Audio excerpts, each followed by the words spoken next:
I presented here last year. Anybody here seen it when I was, okay. This is sort of like a follow-on to that. Using Kamal 2.0 in production. Kamal is a program written by a company named 37 Signals, and they use it for a project called Basecamp. And it's available, it's open source, it's free for everybody. It takes your software and puts it on a machine that you control. I work for a company named Fly.io. We take your software and run it on a machine that we control. That's the key difference. I'm here to talk to you about using what's in essence a competitor to us. And I wrote a small book on how to do it, and that book itself is free too.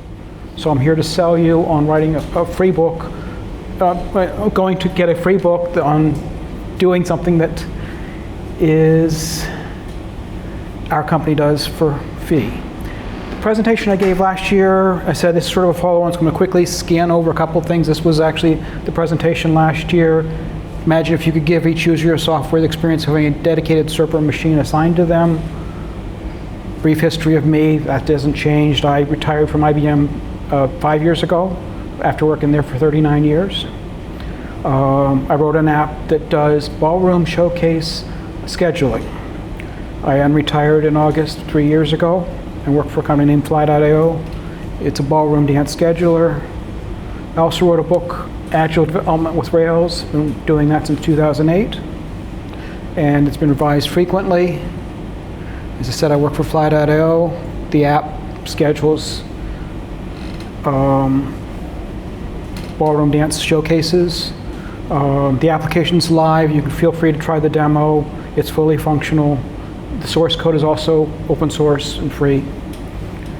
And those three are related. I wrote the book I wrote the app to help me keep my skills up to date for the book, and the book got me, in essence, the job at Fly.io, and the job at Fly.io is where I host the application. And last year, I spent a lot of time talking about the architecture of the application. I'm not going to do that this time. But the users of the app at that time, this is the slides from last year, it was basically tripling every year, 8 to 30 to 90. The number of cities went to 45, countries 5. This was the map at the time. I had 3 in Australia and 2 in Europe. And I was experiencing exponential growth, and the talk last time was on the plan for dealing with that. My current stats has a lot more dots. These are all the individual cities. You can see a few more in Europe than I had last year. Still have 3 in Australia, about to have a 4th, and now I've got 1 in Japan. This is an active log right now. No one's actually using my software. The last time someone accessed it was at 10:45, which was about 45 minutes ago, close to an hour. Saturdays is either they're actually running events or they're taking off, so they're not doing all that much. So you can imagine with cloud software, you care about whether there's a lot of people using it, nobody using it. This is live. Last time was somebody outside of Cincinnati. I mentioned my book. That was Rails 7.2. The latest version is Rails 8. That book is out. One of the key features in Rails 8 is Kamal integration, which is what I'm talking about today. And for me, researching that and then trying to shove it into a chapter, I found that I had a lot more material than fits in a chapter. So I took the part that was relevant to the book and put it in the chapter, and then I had a bunch of stuff, and I decided, okay, I probably should publish that somewhere. And I published it separately. It's actually a free book. It's not something you purchase. And I'll be going through that now. As far as ballroom dances, last month my wife and I won Best Couple at a dance event in Prague.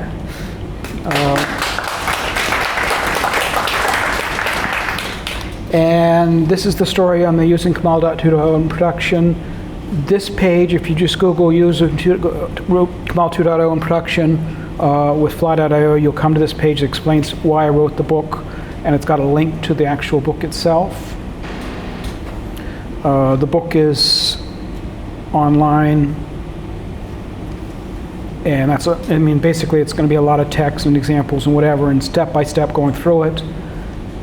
The rest of the presentation is, in essence, a high-level overview of the book. Using Kamal 2.0 in production.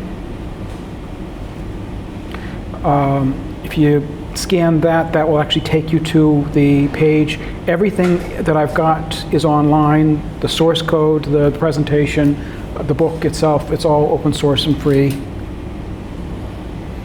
I've already talked about myself. I believe in both platform as a service, which is what I work for, and Kamal. They complement each other. They do basically the same things. You can switch back and forth nicely, and I run apps both ways. Last time I talked about, just imagine if you give every user a software experience of having a dedicated server machine associated with them. This time I'm actually going to focus more on deploying a single server using commodity software, Kamal, open source, to a server you control. Kamal basically takes your source and puts it on a server. Going to production is a lot more than that. Database backup, searchable logs, application monitoring, security measures, and much more. So Kamal is one piece of the puzzle. It's an important piece of the puzzle, but deploying a software in production means you got to do all these things. What I found when I was looking at researching Kamal for my book, there's a lot of videos that are about 30 minutes long that shows somebody deploying a toy application to a server. And they're excited about it. It's a toy application though, and they skip over the important parts. It's really, they do it kind of fast, and they know their stuff, and you really can't figure out from that video what you're doing. And the other extreme is they got manuals that tell you this config file has this field, it has this option, or whatever else, and okay, that's nice. What I ever saw was a step-by-step, do this, do this, do this, you're up and running. And so that's what I wrote.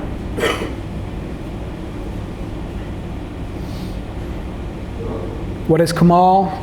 It takes your code, puts it on production, rolling restarts, you got a server up, it brings a new version in, it takes the request and starts setting into the new version, and then takes it up and down.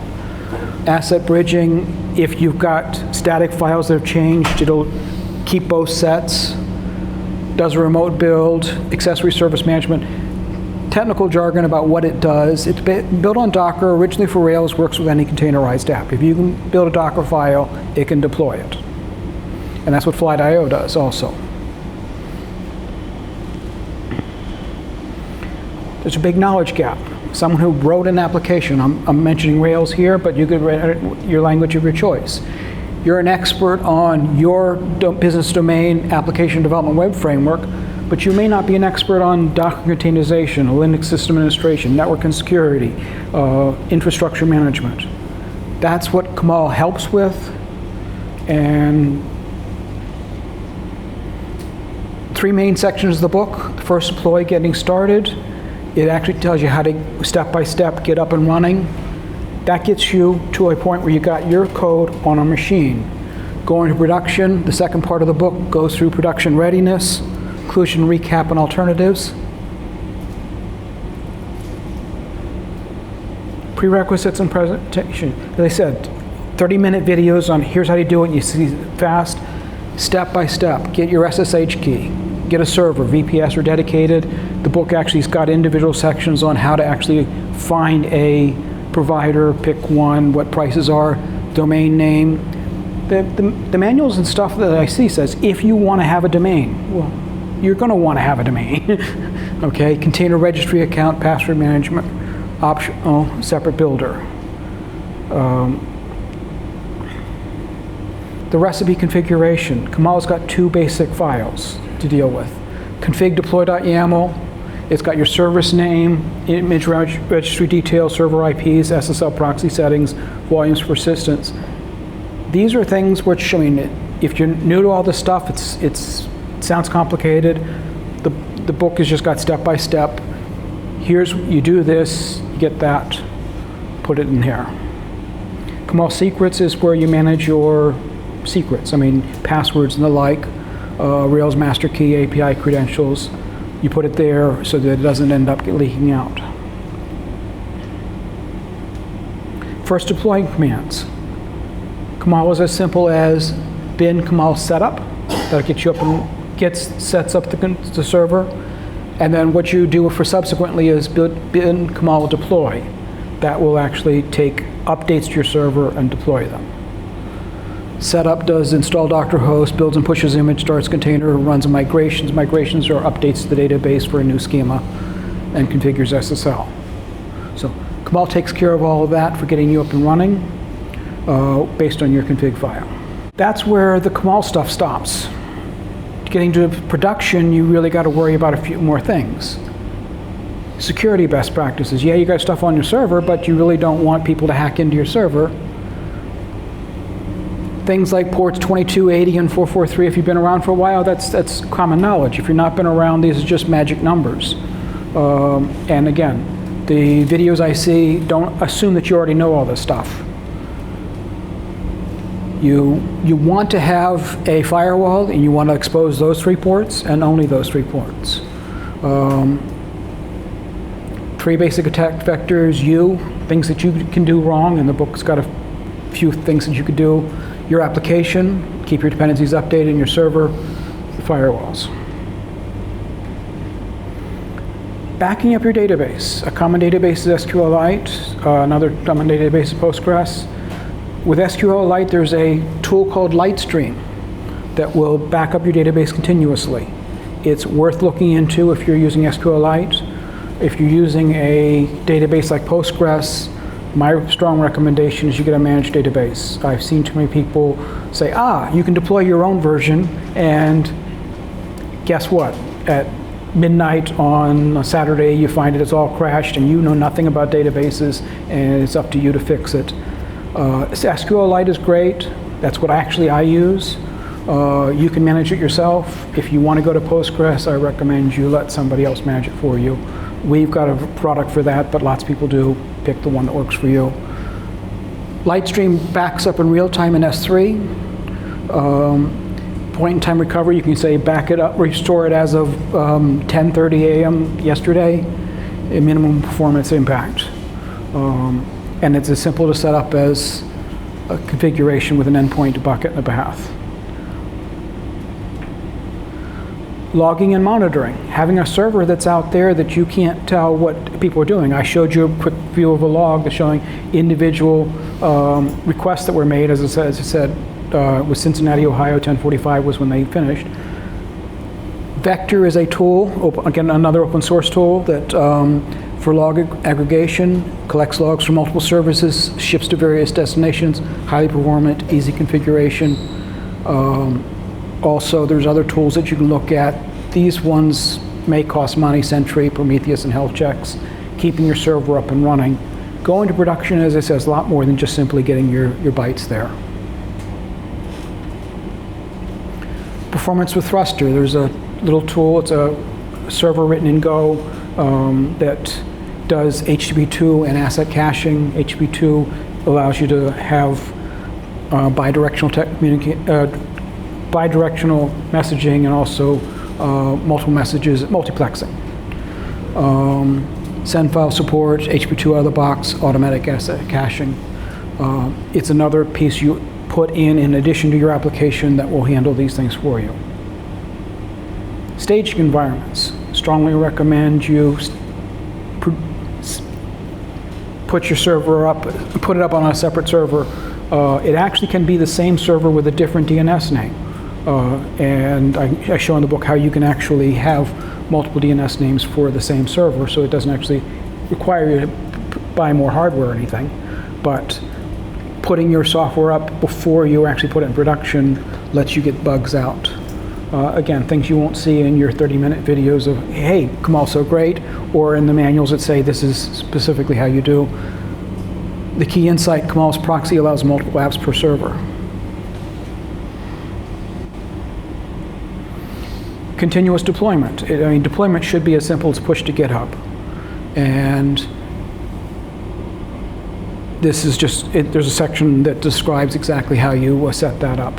It's not that difficult. Automatic deployments on push, secure secret management.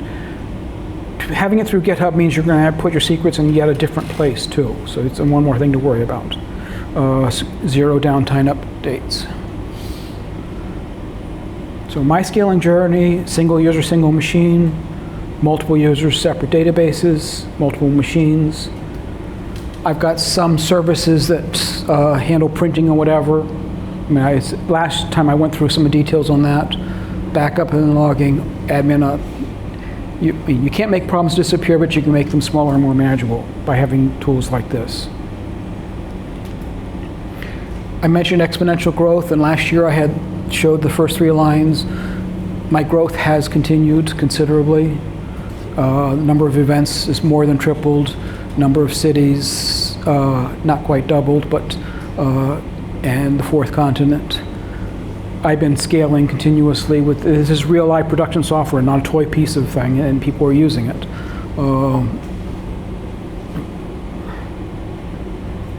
12 host country, globally 333 events, 74 cities. I'm splitting the stuff between Flat.io and Kamal Hudson just to see, I work for Flat.io, so obviously I put most of my stuff there, but just to keep it up and running and explore interop and the like, I've got a complete setup running up on Kamal Hutzner. Some companion apps, JavaScript, so it's not all deployed with Rails. I've got 2 separate JavaScript programs, Node.js, actually Bun. 0 shared data between events. The key there is if you're in Sydney, your database is in Sydney. You don't have to come all the way back to the United States and round trip. Key takeaways, deploy locally first. I work for a company which helps people deploy stuff. They come, it doesn't work, and they say, what did you do wrong? Well, if you can't deploy locally first, it probably won't work with us either. The same thing is true with Kamal. If you can't deploy your Docker image and run it yourself, it probably won't work on a server. That message is not something I see people repeat, but trust me, it's gather ingredients before cooking. Preparation is key. You don't just dive in. There's literally 7 separate things you need to have set up before you go. I just list them out so that you can say, I've done this, I've done this, I've done this, now I'm ready. Security is not optional. I mean, yes, you could get it up and running, but that's not something you do as an afterthought. You've got to think it up front. Backups are essential. Okay, yeah, Kamal will get you up and running, but if you don't have a backup, boom. Monitor everything. I mean, production, as I said, is a lot more than that. Start simple, scale later, don't over-engineer. My app was very, very simple. It ran on 1 machine and a Mac Mini in my attic, and now it runs all over the world. When to use what? As I said, I work for Flat.io. We obviously sell people on running a platform as a service. Use Kamal if you want full control. Cost optimization is important. You enjoy managing infrastructure and your specific compliance needs. So if you need that control, this is a great way to go. Use a platform as a service like Flat.io if you want to focus on your code and let somebody else worry about all that other stuff I've been talking about. You need global presence quickly. Deploying a server up in Sydney is something we can do quite quickly. If you want to do it yourself, that's a bit more work. Or you have a small team, you value convenience over cost. And I mentioned on cost that if you are running a large business, you can definitely save some money this way. If you're not quite there yet, the messages I've seen on Kamal overemphasize the cost differential, but right now no one's using my software.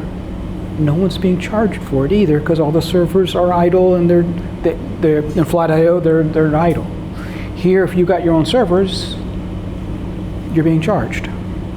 So depending on your workload and how you're balanced, I can actually have 70 machines that are all idle and being charged only for disk space, but not for CPU and the like. If you're managing your own infrastructure, you're being charged continuously. But both are valid choices. If you Google Kamal and look at any videos, they say no PaaS required, no platform as a service required, and that's bad and it's expensive and whatever else. I'm going to tell you they're both valid. I do them both. I recommend you try them both and switch back and forth and see what works for you.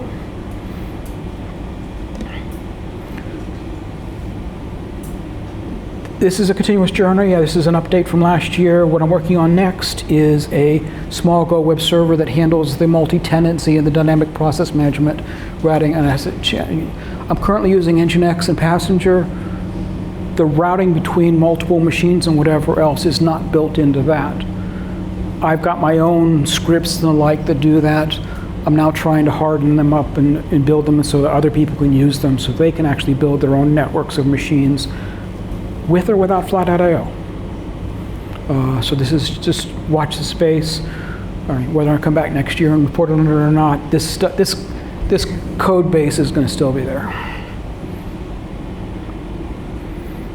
Resources, Kamal in Production is the book. Kamal 2.0 is the information on Kamal itself. This presentation, well, the book itself is in GitHub. The first one is how you actually read it. This is where the code itself is. Shared nothing architectures from last year. All is free open source. So my recommendations and next steps: try deploying locally with Docker. Set up a simple VPS. They're not that expensive. You can $10 a month. You can get something from Hetzner. Follow the book's recipes. It'll take you step by step through deploying your application. And join the community. Kamal has got a vibrant community. Start simple, scale when needed. Questions, and here's a couple of things to possibly prompt people. But if you got questions, let me know. Rollbacks. Yeah, take the rollbacks over this image. I don't even know if there's a way to do that, or if you have to do a rebuild from.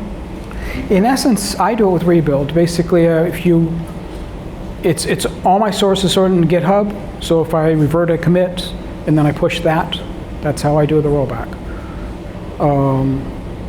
It's not much more complicated than that. Database schemas might change, and that's a little more complicated. Most schemas changes are reversible, which you can do that. But rollbacks, part of my backup strategy though is even more interesting. I've got all the databases backed up and onto my own Mac Mini at home, which I then can synchronize to my own laptop. So if someone says, I'm screwed up, can you restore it to what it was yesterday? I can grab it off of my Mac Mini and put it back up on the server and, in essence, roll back their changes. I retired from IBM 5 years ago, and then as my wife says, I failed retirement. Basically, I wrote this application. It was running on a Mac Mini in my home, more people were depending on it. I realized I needed to put it someplace where if the power went out at my home or the network went out, they would still be up and running. So I asked some friends, where should I look? And they all said, Fly.io is this new company, take a look at them. And the first thing I saw was, we need somebody who's an expert on Rails. And I wrote a book on Rails. And so I said, hey, I wrote a book on it, you want this? And they said, we'll host your app for free, you don't need to know anything about networking, whatever else, we'll teach you all that stuff. We want somebody who knows Rails. And so I failed retirement. 3 years ago, I joined Fly.io. Everything I do myself, yes. It's amazing that, I mean, with the right tools, a single person can do a heck of a lot.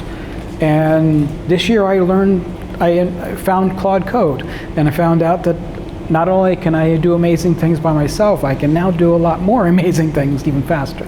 So, I mean, I'm now a fan of, I never liked AI to begin with, but now I'm a fan. But yes, this is a single person managing all this stuff, and lots of people depending on it. And it's... All right, so a round of applause for Sam.